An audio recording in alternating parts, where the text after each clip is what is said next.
肉スムージーです。肉？まずい。 That's what you get for thinking a collab between these three students would produce anything good.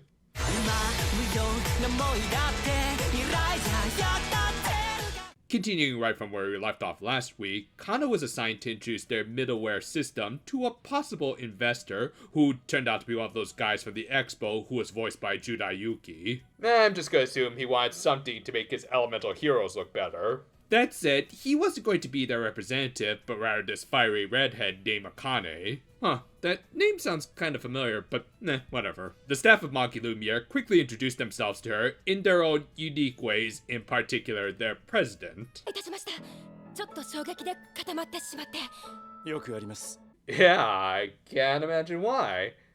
Personally, I think it's the Rispos. They're a little much. Jokes aside, this did end up leading to a nice little bit of character development for Shigimoto when he explained how his clothes were meant to represent his resolution to his work. This is likely to show that he wanted to get to know his employees a little better, as he himself could never be a magical girl. Granted, you could also read into some other reasons why he does it, but let's not overthink things. Anyway, Kana and Akane, geez, that rolls right off the tongue, went out for lunch to exchange notes and get to know each other a little more. Most notably, the latter ended up revealing that Shigimoto was originally an engineering specialist, especially around the time of a certain incident from 15 years ago. Yeah, take a shot every time the show brings up that particular number and you'll probably pass out. Though at least now we had a name to go with it, the Kai Calamity, in which an S-Class Kai had run amok. It led to a lot of casualties, but as it just so happened, it also led to a major uptick in magical girl services. Good.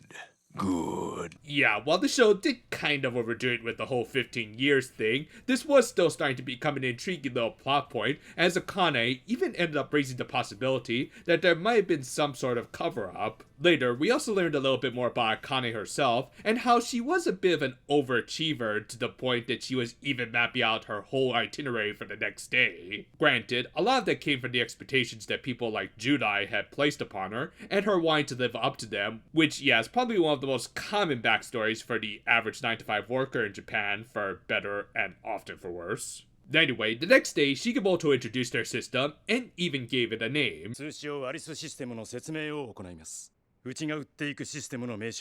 Well, if you want to reference one of the best characters in Mahou Akko, I'm right there with you. But yeah, I guess the name was meant to reference the imaginative nature of Lewis Carroll's stories, as it allowed them to communicate with their engineers, like Nikoyama, while they were on site, and even create new spells on the spot. Again, this is all meant to highlight the more free nature of a small startup company like them, who didn't have to over-rely on pre-programmed spells in their equipment, which certainly caught Akane's interest. I think you should at least buy the other person dinner before you do all that. And after a brief aside in which we got to see a little bit more to Akane, in particular her obsessive tendencies to see things out to the end, even some really gross smoothies, seriously, is that cream or a solidified layer of grease on top? She decided to join them on an assignment. Wait, her name is Akane, and her magical girl form is called Sunny. It's just a coincidence. Granted, her transformation sequence put a little more emphasis on the idea that she is getting dressed up like a proper career woman, complete with all the cosmetics and such, versus someone who just sets that stuff on fire. Honestly, it was another really well done and creative sequence for the show, and her outfit was cute enough. And hey, at least she bothered to ask why Magilumiere's outfits look different than Shigimoto's.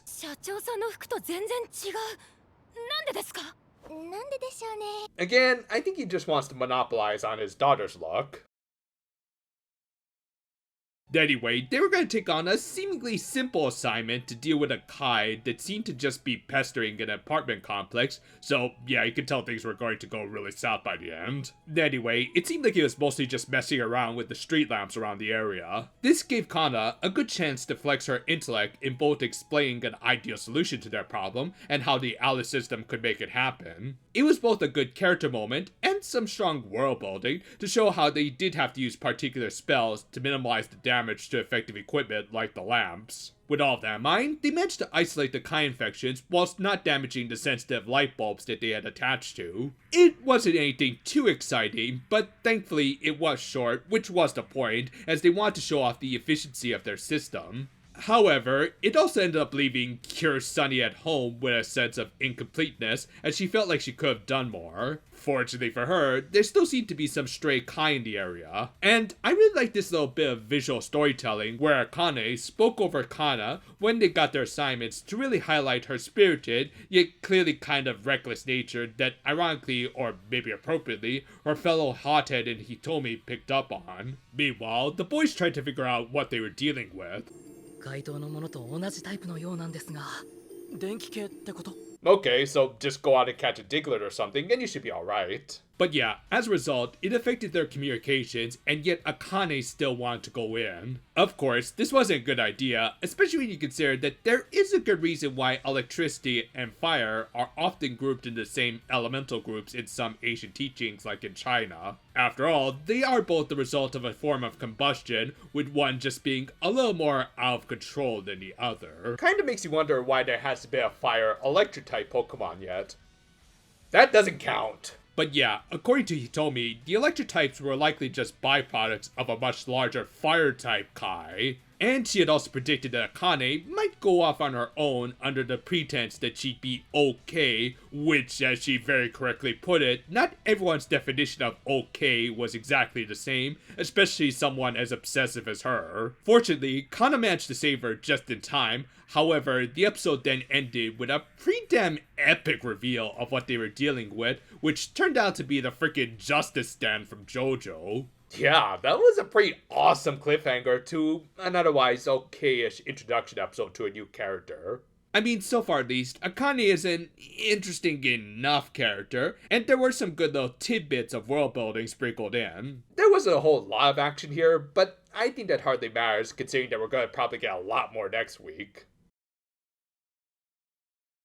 Interestingly, I think while Lily was more meant to parallel with Kana based on their similar sense of duty and skill sets, Akane kind of parallels more with Hitomi, as while one was clearly a bit more of a meathead than the other, the redhead was actually the more impulsive of the two. Yeah, while Akane clearly had a lot more knowledge about the inner workings of their world's magical system, she is also far more independent, likely due to some of the heavy expectations that have been placed on her. Now, of course, this isn't necessarily a bad thing on its own, but in their particular field of work, cooperation is kind of key. It's why initially, Kana wasn't able to properly communicate with her, as their ideas of getting the job done were very different. Meanwhile, Hitomi was able to read her because she was also a little independent, but also open to cooperating with the rest of their company. It really is like comparing Western versus Eastern work philosophies that are closely tied with their respective cultures. Neither side is necessarily wrong in said approaches, but there will inevitably be compatibility issues. It's good stuff that shows how certain middle grounds need to be found in these sorts of situations. Meanwhile, we also got a little more world building, hinting at those things from a decade and a half ago,